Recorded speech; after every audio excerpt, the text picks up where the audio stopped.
Вдохновенье в дороге, оно никогда не состарится.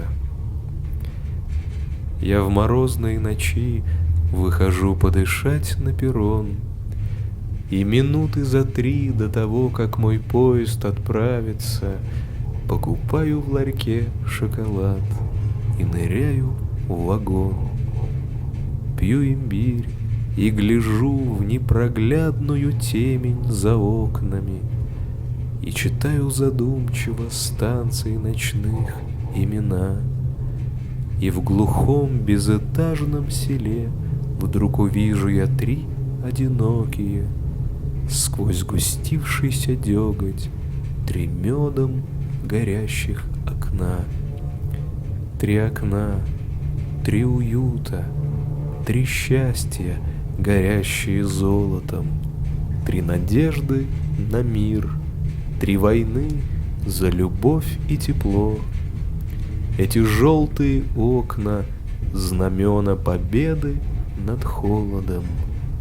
Не способны вы ночь осветить, но от вас мне на сердце светло.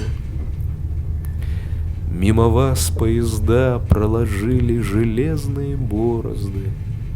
Мимо вас, проезжая, машу вам от сердца рукой. И в ночи поздравляю вас желтой гирляндою поезда. Я вас благословляю и благодарю за покой. За покой и за счастье.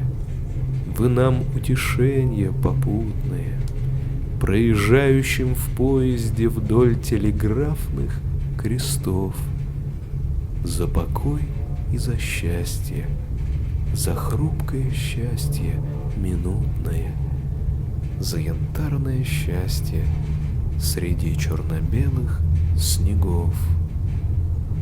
За янтарное счастье среди черно-белых снегов.